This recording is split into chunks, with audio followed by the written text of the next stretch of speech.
नमस्कार, मैं हूं आपके साथ अंकिता पाल। बुलेटिन की शुरुआत करते हैं। उत्तराखंड के मुख्यमंत्री पुष्कर सिंह धामी ने काशीपुर स्थित बड़े गुरुद्वारा श्री ननकाना साहिब में आयोजित शहीदी नगर कीर्तन में शिरकत की और यह ऐतिहासिक नगर कीर्तन शिरोमणि गुरुद्वारा प्रबंधक कमेटी अमृतसर ने गुरु तेग बहादुर जी और उनके साथ में शहीद हुए भाई मतीदास, भाई सतीदास और भाई दयाला जी के 350वें शहीदी दिवस की स्मृति में आयोजित किया गया।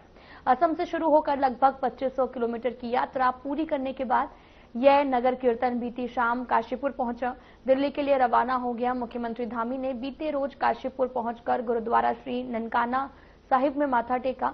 इस अवसर पर उन्होंने गुरु तेग बहादुर जी के अद्वितीय बलिदान को श्रद्धांजलि अर्पित करते हुए कहा, उन्होंने धर्म और संस्कृति की रक्षा के लिए अपने प्राणों की आहुति दी, लेकिन धर्म के मार्ग से कभी विचलित नहीं हुए।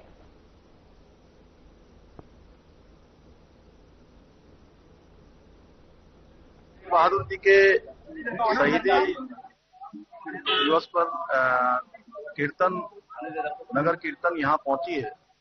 आसाम से चलकर आज ननकाना साहब उत्तराखंड काशीपुर में आए। मैं उन सभी का स्वागत करता हूं और गुरु तेग बहादुर जी को सत नमन करता हूं, जिन्होंने धर्म की रक्षा के लिए, संस्कृति की रक्षा के लिए अपने प्राणों का बलिदान दिया, लेकिन उन्होंने धर्म के रास्ते से हटना स्वीकार नहीं किया। ये हमारे लिए एक सच्ची प्रेरणा है कि जो हमारे धर्म गुरु हैं, जिन्होंने हमेशा अन्याय सहना, अत्याचार सहना, अपनी जान देना, बलिदान देना ये स्वीकार किया, लेकिन धर्म के रास्ते से कभी विमुख होना स्वीकार नहीं किया। आज हम जब अपने इन गुरुओं का इतिहास पढ़ते हैं, जानते हैं, तो निश्चित रूप से इनके इतिहास को पढ़कर एक भारत श्रेष्ठ भारत की जो परिकल्पना है वो उसमें पूरी तरह से चरतार दिखती है। आज प्रधानमंत्री आदरणीय मोदी जी के नेतृत्व में एक भारत श्रेष्ठ भारत, चाहे वो कोई समाज हो, हर समाज को आगे बढ़ाने का काम हो रहा है। सिख समाज के लिए जहाँ करतारपुर कॉरिडोर का काम हुआ है।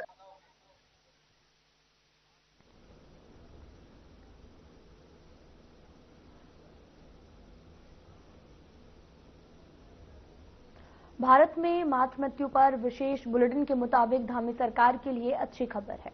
उत्तराखंड का मातृ मृत्यु अनुपात MMR में 10 से घटाकर आपको बताते चलें कि 2021-23 में 91 पर आ गया है। पिछले सालों में अंकों की कमी और 12.5% की गिरावट दर्ज की गई है। स्वास्थ्य सचिव डॉक्टर R राजेश कुमार ने कहा कि मातृ स्वास्थ्य हमारी सर्वोच्च प्राथमिकता है। उपलब्धि हमारी समर्पित स्वास्थ्य कर्मियों, संस्थानों, सामुदायिक भागीदारों के लिए भी सामूहिक प्रयासों का परिमाण है।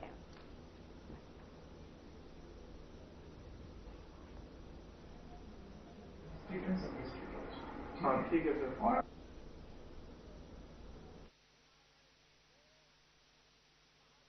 देखिए, अभी सैंपल रजिस्ट्रेशन सर्वे भारत सरकार ने रिपोर्ट रिलीज किया है, जिसमें 21 से 23 तक के आंकड़े दिए गए हैं और बहुत ही एनकरेजिंग न्यूज़ है कि उत्तराखंड का जो मातृ मृत्यु दर जो है 104 से 91 अभी कम हुआ है। 13 पॉइंट्स की गिरावट हुई है और मैं ये समझता हूँ कि माननीय मुख्यमंत्री जी का जो मार्गदर्शन है इसका मेन रीजन है और माननीय मुख्यमंत्री जी का जो फोकस है लगातार स्वास्थ्य स्कीम्स पे रहता है और खासकर मैटरनल मोर्टेलिटी और इन्फेंट मोर्टेलिटी को कम करने पे उनका जोर रहता है और इसी उन्हीं के मार्गदर्शन पे स्वास्थ्य विभाग ने जो है डॉक्टर्स से लेके आंगनबाड़ी वर्कर्स, जो हमारे ANMs हैं, हमारे जो CHOs हैं, उन सबको जो है इन्वॉल्व करके ग्राउंड लेवल पे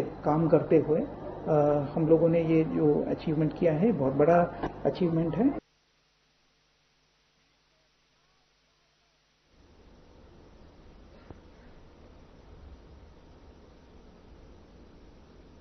नैनीताल पुलिस के खिलाफ हिंदूवादी नेता और भारतीय जनता पार्टी के युवा मोर्चा के प्रदेश मंत्री विपिन पांडे ने हल्द्वानी SSP कार्यालय के बाहर पुलिस के खिलाफ प्रदर्शन किया है और प्रदर्शन में उनके साथ उनकी पत्नी और क्षेत्र की पंचायत सदस्य मीना पांडे और समर्थक भी मौजूद रहे। उन्होंने पुलिस पर गंभीर आरोप लगाते हुए कहा कि बड़े बड़े मामले में पुलिस बिना जांच के मुकदमा दर्ज नहीं करती, लेकिन कुछ नेताओं के दबाव में पुलिस ने उन पर बिना जांच पड़ताल मुकदमा दर्ज कर लिया है। विपिन पांडे ने भी आरोप लगाया कि जिस व्यक्ति ने उन पर अपनी गाड़ी चढ़ाने और मारपीट करने का आरोप लगाया था, वह व्यक्ति भी मुकर गया है।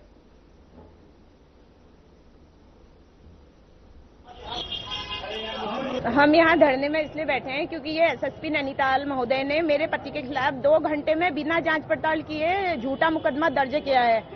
हल्द्वानी में इतने केस हो रहे हैं और ये किसी पर झूठे मुकदमे ऐसे दर्ज नहीं करती हैं। निर्दोषों को अपराधी बनाने का काम ये नैनीताल पुलिस कर रही है। अभी परसों वीडियो के माध्यम से हमने देखा था कि माननीय विधायक बंशीधर भगत जी ने भी बोला था कि इन्होंने मर्डर केस में भी किसी व्यक्ति को झूठे उसमें फंसा दिया। तो सोचिए आम जनता के साथ क्या करती होगी। नैनीताल पुलिस को मेरे पति से ही इतनी दिक्कत है और सारे नियम कानून जो है मेरे पति के लिए ही इन्होंने बनाए हैं, इसीलिए बिना जांच पड़ताल किए मुखानी चौकी पे इन्होंने मेरे पति के खिलाफ झूठा मुकदमा दर्ज कर दिया। देखिए, मेरी शिकायत मुकदमा करने को लेकर नहीं है, मेरी शिकायत व्यवस्था को लेकर है। कोई भी मुकदमा, कोई भी तहरीर अगर थाने में जाती है तो उसे 2 घंटे में आज तक कभी दर्ज नहीं किया गया। मामला खरोच से लेकर के अगर संबंधित हो तो मेरे पास कई बड़ी बड़ी घटनाएं ऐसी हैं। परसों भी एक सीओ गरब्याल जी है, उनकी गाड़ी से एक्सीडेंट हुआ, मैंने तहरीर दी, लेकिन पुलिस ने गाड़ी भी छोड़ दी और व्यक्ति का रफ ड्राइविंग में चालान तक नहीं किया। कई ऐसी घटनाएं हैं। अवैध नशे के खिलाफ मैं आंदोलन करता हूं। शहर क्षेत्र में जुए का अवैध कारोबार क्षेत्र में चल रहा है, फल फूल रहा है पुलिस की मिलीभगत से। इन सब चीजों को देख के पुलिस द्वारा मुझे टारगेट किया जा रहा है, एसएसपी द्वारा मुझे टारगेट किया जा रहा है। एसएसपी नैनीताल के द्वारा जिस द्वेष भावना से मेरे खिलाफ झूठे मुकदमे दर्ज किए गए हैं, मुकदमे झूठे हैं, ये प्रूफ हो गया है। चाहे सीसीटीवी से हुआ, चाहे मेरी गाड़ी का टेक्निकल मुआयने से हुआ, कहीं भी उसमें खरोच तक नहीं मिली। एक पीछे हल्की सी खरोच उसमें मिली है जो लास्ट में है, वहां कोई आदमी पीछे से मार सकता है, मैं नहीं मार सकता उसकी।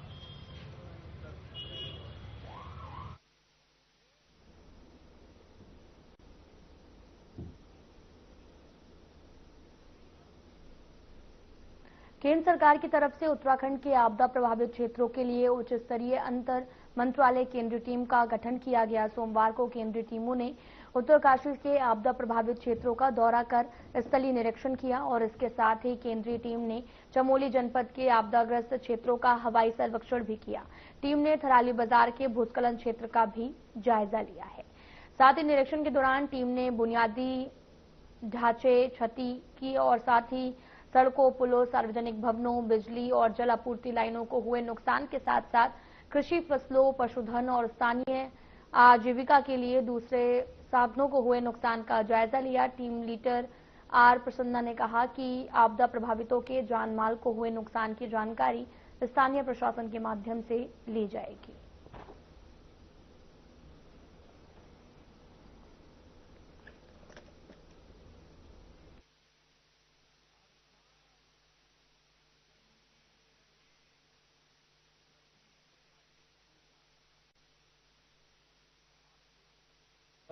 पाँच अगस्त की घटना के बाद 6 अगस्त को माननीय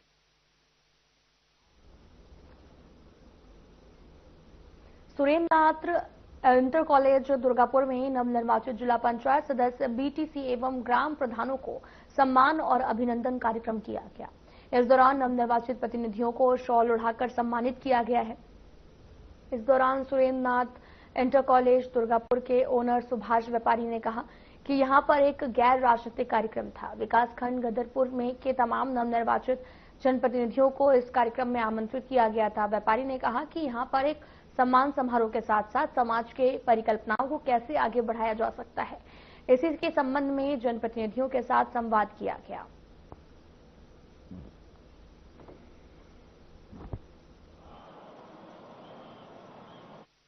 आज समाज के समग्र विकास की परिकल्पना को लेकर उसे आगे कैसे बढ़ाया जा सकता है, उस संदर्भ में नवनिर्वाचित जनप्रतिनिधियों के साथ संवाद स्थापित करना था कि आप चुन के आए हैं, गांव की जनता ने आप सबको जनप्रतिनिधि के रूप में आपको चुना है, तो आपकी जो त्रिस्तरीय पंचायत चुनाव उसकी जो परिकल्पना है, उसका जो उद्देश्य है, तो उस उद्देश्य पे हमको क्या करना है, उस विषय में संवाद करना था। उस विषय में लोगों के साथ कुछ बातें हम लोग आदान प्रदान करना चाहते थे, ताकि जो त्रिस्तरीय पंचायत चुनाव जो 3 लेयर में होता है, ग्राम पंचायत, क्षेत्र पंचायत और जिला पंचायत, तो तीनों स्तर पे ग्राम सभा को मजबूत करने के लिए यह कॉन्सेप्ट लाया गया था। तो उस कॉन्सेप्ट को हर बार चुनाव होता है और फिर नए चुनाव होता है 5 साल के बाद, फिर नए लोग चुने जाते हैं, फिर नए लोग चुने जाते हैं या पुराने लोग चुने जाते हैं, लेकिन गांव की जो प्रगति है वो उसी एक ढर्रे पर रहती है। तो उसमें परिवर्तन कैसे हो सकता है, विकास कैसे हो सकता है?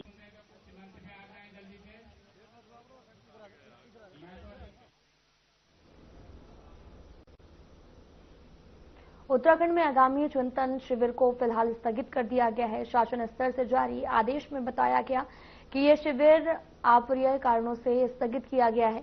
हालांकि इसके पीछे प्रधानमंत्री नरेंद्र मोदी के प्रस्तावित दौरे को प्रमुख कारण माना जा रहा। चिंतन शिविर का आयोजन नैनीताल स्थित उत्तराखंड प्रशासन अकादमी में 11 से 13 सितंबर तक होने वाला था और इस 3 दिवसीय कार्यक्रम में राज्य के IAS अधिकारी और जिलाधिकारियों के शामिल होने की योजना भी थी और यह चिंतन शिविर राज्य के कई सेक्टर्स के लिए भी भविष्य की रणनीति तय करने के लिए दिशा में महत्वपूर्ण कदम माना जा रहा था।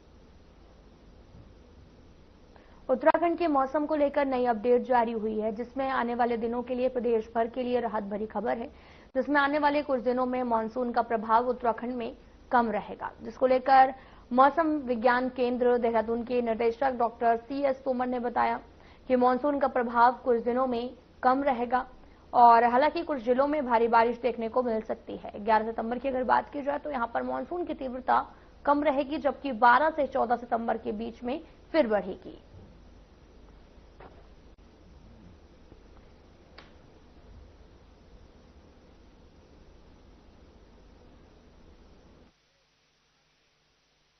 बारिश की तीव्रता और डिस्ट्रीब्यूशन थोड़ा कम हो जाएगा और हमको ये उम्मीद है कि ये दौर 11 तारीख तक ऐसे चलेगा, मतलब कम होगा, डिस्ट्रीब्यूशन भी कम होगा और इंटेंसिटी भी कम होगा।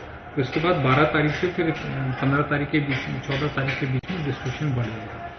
हैवी रेन जो है, जैसे मैंने बताया अगले 24 घंटे में तो देहरादून, पौड़ी, बागेश्वर, नैनीताल जिले में कहीं कहीं हो सकती है। इसके साथ साथ हायर इंटेंसिटी की रेनफॉल में से मतलब की जो तीव्रता बढ़ सकती है।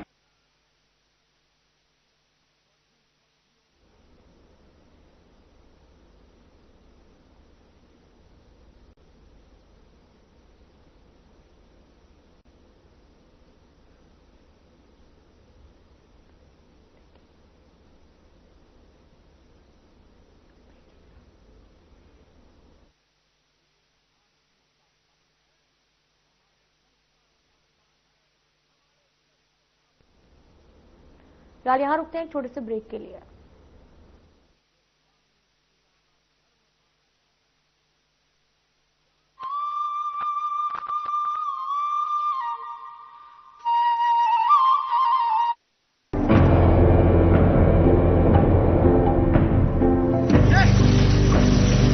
कभी पानी की कमी से सूखते उत्तराखंड के इन खेतों में अब लहलहा रही हैं फसलें। राज्य में सिंचाई की आधुनिक तकनीकी ने खोल दिए हैं किसानों के तरक्की के द्वार। इन सीढ़ीदार खेतों में प्राकृतिक स्रोतों के जरिए पानी पहुंचाना हमेशा चुनौतीपूर्ण रहा है, लेकिन उत्तराखंड सरकार की पहल से सोलर पंप लिफ्ट सिंचाई योजना निर्माण के जरिए पानी को खेतों तक पहुंचाना हो गया है बेहद आसान। लघु सिंचाई परियोजना के तहत सिंचाई के लिए बने सोलर वाटर लिफ्टिंग सिस्टम व अलग अलग तकनीकी से बनाए गए पानी के टैंकों ने पहाड़ की खेती किसानी को दिए हैं नए आयाम। सिंचाई होने से किसान बंजर पड़े खेतों पर नकदी फसलें उगाकर कर रहे हैं लाखों की कमाई।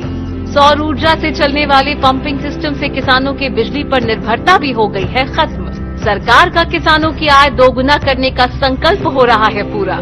हमारे गांव में सोलर लिफ्टिंग पंपिंग योजना शुरू की गई, जहां पर हमारे समस्त गांववासी पुरानी खेती झंगोरा, मंडवा और गेहूं, मक्की उस पे निर्भर थे।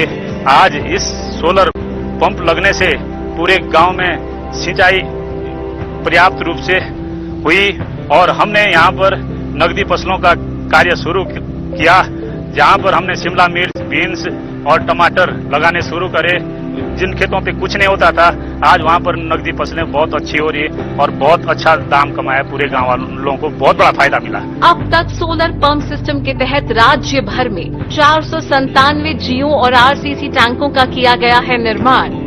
स्थानीय संसाधनों के सतत प्रबंधन से उत्पादकता और ग्रामीण समुदाय की आय में वृद्धि करने के लिए प्रतिबद्ध है उत्तराखंड सरकार। सौर ऊर्जा से समृद्ध किसान, समृद्ध प्रदेश। क्या आप दुबले पतले कमजोर हैं, आपकी सेहत नहीं बनती, भूख कम लगती है, वजन नहीं बढ़ता? दरअसल मेन बात खाना पीना खाना नहीं है, मेन बात है खाया पिया लगना। और अगर खाया पिया लगेगा ही नहीं तो आपकी सेहत बनेगी कैसे?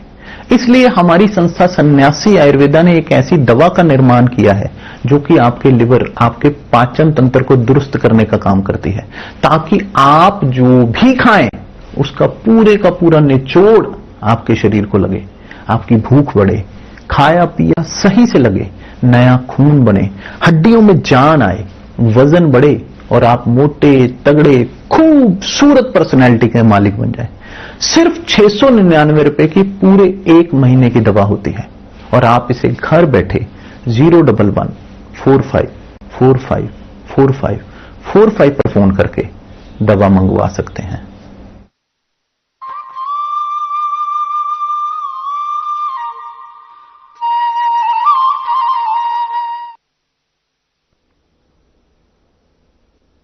ब्रेक के बाद स्वागत है आप सभी का। रुख करते हैं खबरों की तरफ।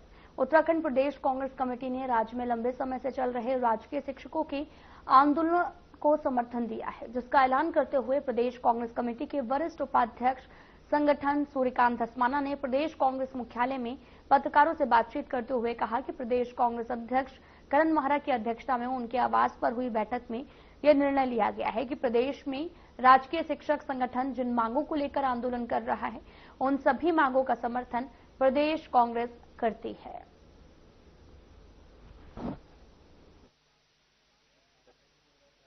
देखिए, उत्तराखंड प्रदेश कांग्रेस कमेटी, हमारे सम्मानित अध्यक्ष करण महाराज जी ने, पूरी पार्टी ने ये निर्णय लिया है कि राज्य भर में जो शिक्षकों का आंदोलन चल रहा है, तमाम मांगों को लेकर के उत्तराखंड प्रदेश कांग्रेस कमेटी राजकीय शिक्षक संघ के आंदोलन का पूर्ण रूप से समर्थन करती है। उनकी अगर मांगे देखी जाए तो उनकी बिल्कुल वाजिब मांगे हैं और विशेष तौर पे जो पूरे प्रदेश के अंदर 1000 से ज्यादा पद प्रधानाचार्यों के खाली पड़े हैं, लगभग 900 पद हेडमास्टर्स के हाई स्कूल में खाली पड़े हुए हैं, उनमें जो सीट पदोन्नति से भर्ती होती है, जो हमारे राजकीय शिक्षक संघ की मांग है कि इन सारे पदों को पदोन्नति के पद माने जाएं, पदोन्नति से, प्रमोशन से पद भरे जाएं।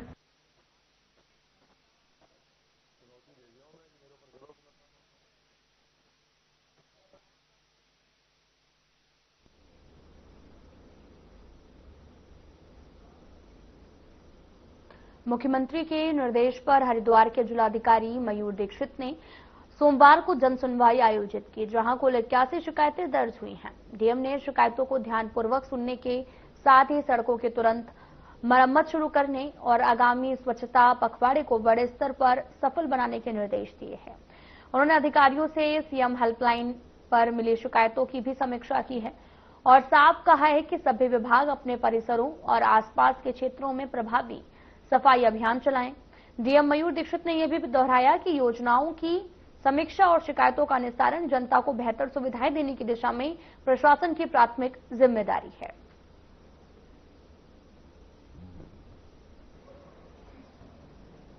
देखिए, आज सोमवार को सुबह जनसुनवाई की गई, जिसमें अभी तक 81 शिकायतों यहाँ पर रजिस्टर हुई है और सभी को हम लोगों ने सुना है।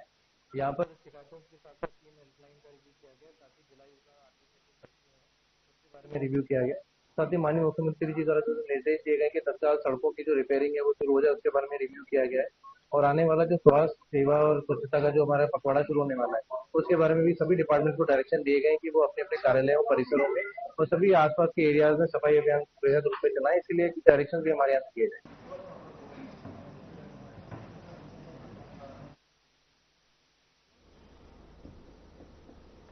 ललतारो पुल वेडिंग जोन से बेदखली के नोटिस को लेकर लघु व्यापारियों ने विरोध जताया है। व्यापारियों ने जुलूस निकालकर सहायक नगर आयुक्त महेंद्र यादव का घेराव किया और चेतावनी दी कि यदि जल्द ही मामला हल नहीं होता तो वे सिंचाई विभाग के वरिष्ठ अधिकारियों का घेराव करेंगे। और साथ ही प्रांतीय अध्यक्ष संजय चोपड़ा की अगुवाई में यह जुलूस निकाला गया है। प्रथम बेंडिंग जोन है, प्रथम बेंडिंग जोन के जो हमारे लाभार्थी हैं उनको सिंचाई विभाग उत्तराखंड द्वारा जो नोटिस दिए जा रहे हैं, सॉकेट नोटिस दिए जा रहे हैं और कहा जा रहा है कि आप 3 दिन के अंदर अंदर क्षेत्र को खाली कर दें, वो अनुचित है, न्याय संगत नहीं है। क्योंकि उत्तराखंड नगरीय फेरी नीति नियमावली 2016 के तहत उन लोगों को दुकानें आवंटित की गई हैं, बाकायदा पर्ची निकालकर आवंटित की गई हैं और प्रशासन के सामने आवंटित की गई है, जिसमें सिटी मजिस्ट्रेट महोदय उपस्थित थे, एसपी सिटी उसमें मौजूद थे और सिंचाई विभाग के जो नमुंदे हैं, सिंचाई विभाग के जो जिम्मेदार अधिकारी हैं वो भी उसमें मौजूद थे। मेरे पास कार्यवर्ग उसका पड़ा हुआ है किसी प्रकार से। और अभी हमारे को नगर निगम ने उस क्षेत्र में कारोबार करने की ठोस अनुमति दी हुई है और ठोस अनुमति दी हुई है यानी कि न्याय संगत न्यायपूर्ण प्रणाली को अपनाते हुए। तो अगर उन्हें कोई बात कहे। पुलिस कप्तान लोकेश्वर सिंह के निर्देश पर चलाए गए चेकिंग अभियान के दौरान सिद्धबली तिराहे के पास पुलिस ने 2 महिला सहित 4 नशा तस्करों को गिरफ्तार किया, जिनके कब्जे से पुलिस ने 51 किलो गांजा बरामद किया। पुलिस ने सभी तस्करों को मुकदमा दर्ज करने के बाद न्यायालय में पेश किया, जहां कोर्ट के आदेश पर पुलिस ने सभी तस्करों को जेल भेज दिया। वहीं पुलिस ने मामले में अग्रिम जांच और कार्रवाई शुरू कर दी है। एडिशनल एसपी चंद्रमोहन सिंह ने बताया कि आरोपियों की पहचान इमरान, नवाब अली, शहनाज और साथ ही फातिमा के रूप में हुई है।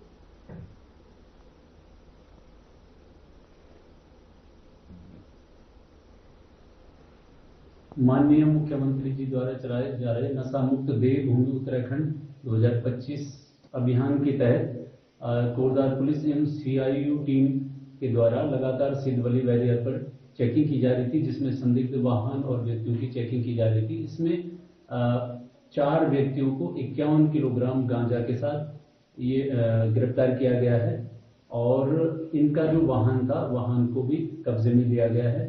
इन 4 व्यक्तियों में इमरान जो कि मुरादाबाद का रहने वाला है, नवाब अली, शहनाज और फातिमा खातून ये बिजनौर के रहने वाले हैं।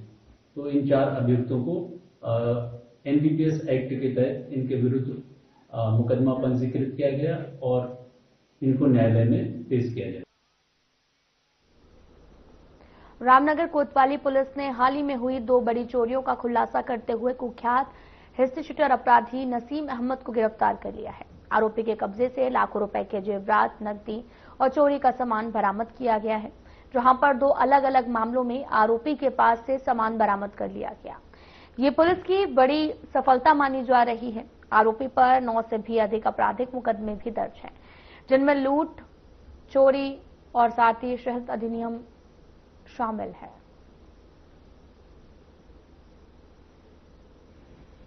क्षेत्र में चोरपानी और लखनपुर में दो घरों में चोरी हुई थी, जिसमें हमारे द्वारा अभियोग पंजीकृत कर बेचने की गई थी और एक व्यक्ति जिसका नाम नसीम है जो भोजपुर थाने का हिस्ट्री शीटर भी है, जिसके विरुद्ध पूर्व में 9 अभियोग पंजीकृत हैं, उसको हमारे द्वारा गिरफ्तार किया गया है। और दोनों अभियुक्तों में जो अभियोग हैं उनमें जो भी माल चोरी गया था वो 100% हमारे द्वारा बरामद किया।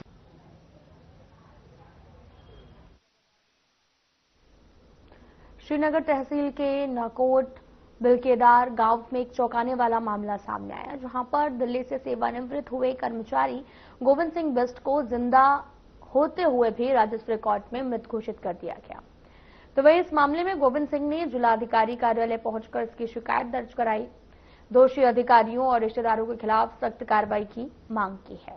इस दौरान उन्होंने ये भी बताया कि साजिशन उन्हें मृत दिखाकर उनके खाते में हेराफेरी की गई है। हालांकि सीएम पोर्टल में शिकायत के बाद अब उनका नाम रिकॉर्ड में जीवित कर दिया गया है, जिस पर अपर जिला अधिकारी अनिल गर्ब्याल ने मामले को गंभीरता से लेते हुए जांच का आश्वासन देते हुए बताया कि दोषियों पर कड़ी कार्रवाई की जाएगी।